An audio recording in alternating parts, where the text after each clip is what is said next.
Shalom saudara yang dikasih dalam Tuhan, puji Tuhan. Kita bersyukur karena hari ini kembali lagi kita akan mendengarkan firman Tuhan, merenungkan firman Tuhan melalui program Bible and Coffee. Saya rindu melalui program ini ada begitu banyak umat Tuhan dikuatkan karena saya percaya betul apa yang dikatakan firman Tuhan. Firman-Mu itu pelita bagi kakiku dan terang bagi jalanku. Sehingga kita anak-anak Tuhan, betul kita tinggal di dunia tapi kelakuan kita tidak sama dengan orang-orang dunia. Kenapa? Karena firman Tuhan menerangi jalan kita. Kita tidak tinggal dalam kegelapan, tapi kita tinggal dalam terang Tuhan yang ajaib. Sehingga setiap terang yang kita lalui, jalan yang kita lalui, maka jalan itu menjadi jalan yang terang. Tidak terantuk oleh batu, tidak salah mengambil keputusan, tidak salah dalam mengambil jalan-jalan hidup kita, karena firman Tuhan yang menerangi kehidupan kita. Dan juga Tuhan Yesus mengingatkan kepada setiap kita, saudaraku, carilah kerajaan Allah serta kebenarannya terlebih dahulu, maka semuanya itu akan ditambahkan kepadamu. Puji Tuhan. Mari kita akan kembali merenungkan firman Tuhan. Hari ini kita berdoa, kita datang kepada Tuhan. Bapa, terima kasih karena kasih setia Tuhan, karena anugerah Tuhan, itulah yang menopang kehidupan kami. Kami berterima kasih. Kami sudah ada di bulan Februari, di hari kedua. Di bulan ini kami berterima kasih karena kami tahu betul hidup kami terpelihara dalam anugerah Tuhan. Apa yang Tuhan firmankan tidak pernah gagal dalam hidup kami, melainkan sungguh kami boleh melihat kegenapan janji Tuhan dinyatakan dalam kehidupan kami. Karena itu biarlah kami tetap terus setia tertanam dalam firman-Mu.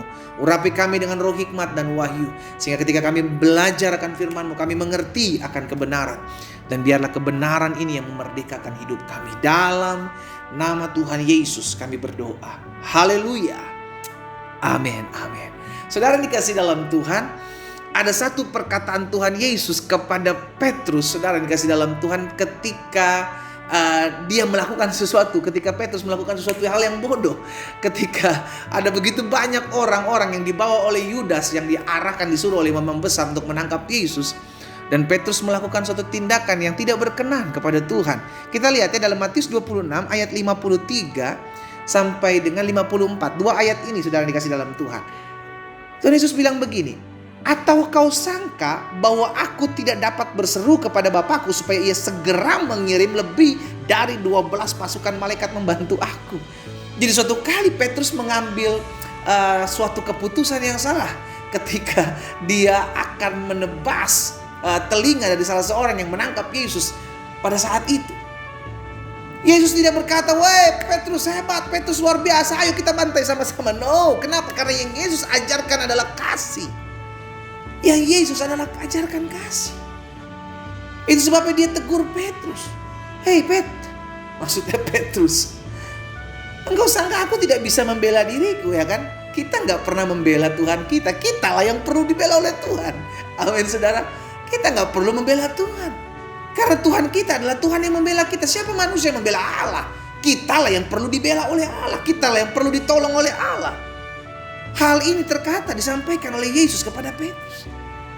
Seakan-akan Petrus menolong.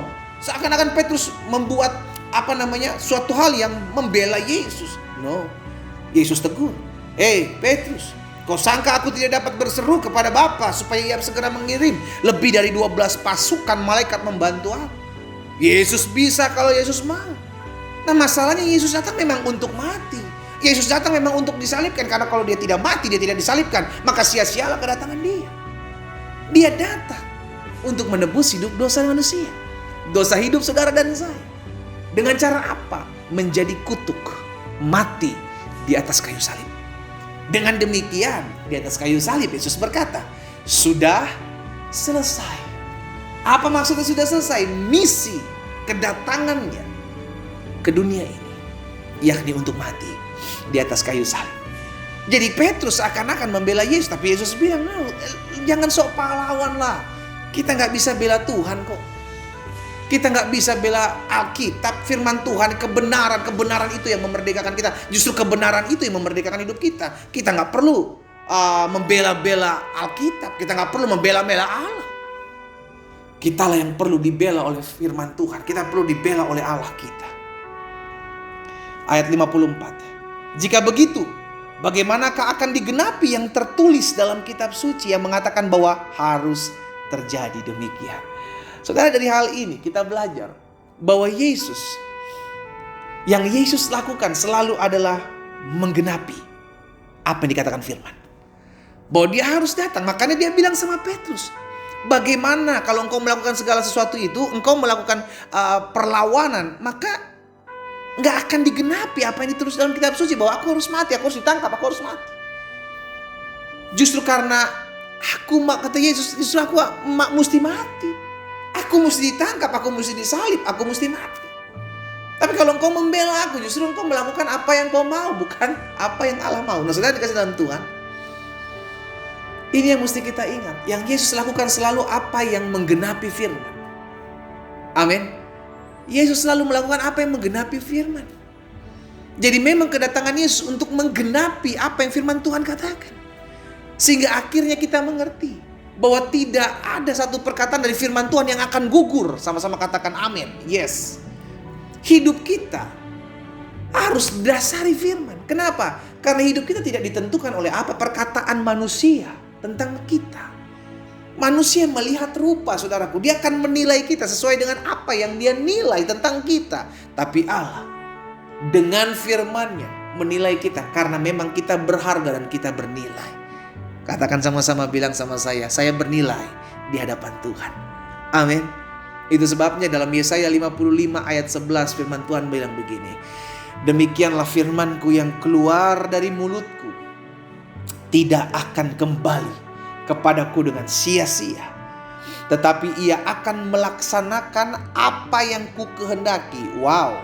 Dan akan berhasil dalam apa yang kusuruhkan kepadanya. Saudara dikasih dalam Tuhan, setiap firman yang saudara dan saya renungkan itu selalu terjadi dalam kehidupan kita. Amin. Kalau firman Tuhan bilang kau akan naik jadi kepala bukan ekor, itu yang akan terjadi dalam hidupmu. Kalau Tuhan bilang apapun yang kau kerjakan selama kau tidak melenceng ke kanan dan ke kiri, kau akan berhasil dan kau beruntung, itu yang akan terjadi dalam hidupmu. 1000 boleh lepas di sisi kirimu, 10.000 boleh lepas di sisi kananmu, itu tidak akan menimpamu. Itu yang akan terjadi dalam hidupmu. Apa yang tidak pernah kita lihat oleh mata, tidak pernah dengar oleh telinga, apa yang tidak timbul dalam hati kita, itulah yang Tuhan berikan dan sediakan bagi orang-orang yang mengasihinya. Itu yang akan terjadi dalam hidupmu. Setiap kebenaran firman Tuhan itu yang akan terjadi. Sama-sama bilang sama saya, firman Tuhan pasti digenapi dalam hidup saya. Amin. Amin saudara. Yes. Karena itu saya arahkan setiap kita, ayo mulai hari bersama dengan firman. Ayo renungkan firman. Setiap hari minimal kita harus merenungkan firman. Setiap hari kita renungkan firman. Karena firman Tuhan yang membuat kita kuat. Firman Tuhan yang mengingatkan kita kembali, oh iya bahwa Tuhan sudah berjanji akan buat seperti ini dalam hidup saya. Sekalipun saya melihat keadaan yang mengecewakan, sekalipun saya melihat keadaan yang tidak penuh dengan harapan, tapi saya tahu firman Tuhan selalu membuat saya hidup penuh dengan pengharapan. Firman Tuhan selalu membuat saya hidup penuh dengan kesemangatan. Firman Tuhan selalu membuat saya hidup penuh dengan kekuatan. Karena dasar dari hidup kita adalah firman. Nggak apa-apa kalau ada orang-orang bilang, tapi ada orang-orang yang hidupnya nggak takut akan Tuhan, nggak pernah merenungkan firman Tuhan, nggak pernah berdoa, hidupnya kok kelihatannya seakan-akan berhasil. Saudara dikasih dalam Tuhan, siapa yang tahu lebih banyak hukum, siapa yang tahu lebih banyak firman, kepadanya tuntut lebih banyak. Kita udah tahu banyak firman, maka kita akan melihat bagaimana campur tangan Tuhan dalam kehidupan kita. Makanya selalu saya bilang, hidupi firman Tuhan. Jangan cuma sekedar apa? Tahu. Buat apa engkau tahu tapi tidak engkau hidupi? Buat apa engkau mengerti tapi engkau tidak lakukan? Jadilah orang-orang yang melakukan firman. Bukan hanya tahu, bukan hanya mengerti, tapi lakukan. Sama-sama bilang sama saya harus lakukan firman. Hari ini kita diingatkan, setiap firman Tuhan pasti digenapi. Apapun yang kita dengar dari firman Tuhan, jangan pernah ragukan firman. Karena Tuhan pasti menggenapi apa yang Dia sampaikan melalui firman-Nya dalam hidup kita. Kita berdoa, kita datang kepada Tuhan. Bapa, dalam nama Yesus, kami mengucap syukur buat kasih setia Tuhan yang tidak pernah berkesudahan atas hidup kami. Kami berterima kasih tak henti-hentinya anugerah-Mu ada atas hidup kami. Hari ini kami diingatkan bahwa setiap firman yang keluar dari mulut Allah tidak akan pernah kembali dengan sia-sia, melainkan akan mengerjakan apa yang Kau kehendaki dan berhasil dalam apa yang Kau suruhkan. Karena itu sampai hari ini kami mau hidup berdasarkan apa yang Tuhan firmankan dalam hidup kami. Ajar kami untuk tidak meragukan apa yang Tuhan firmankan, sehingga tergenapi firman Tuhan dalam hidup kami, dinyatakan kegenapan-kegenapan firman Tuhan terjadi dalam hidup kami. Di dalam nama Yesus. Terima kasih Bapa. Hamba berdoa buat umat-Mu dimanapun mereka berada. Berkat anugerah kasih setia Tuhan menopang kami. Di dalam nama Yesus kami berdoa. Haleluya. Amin.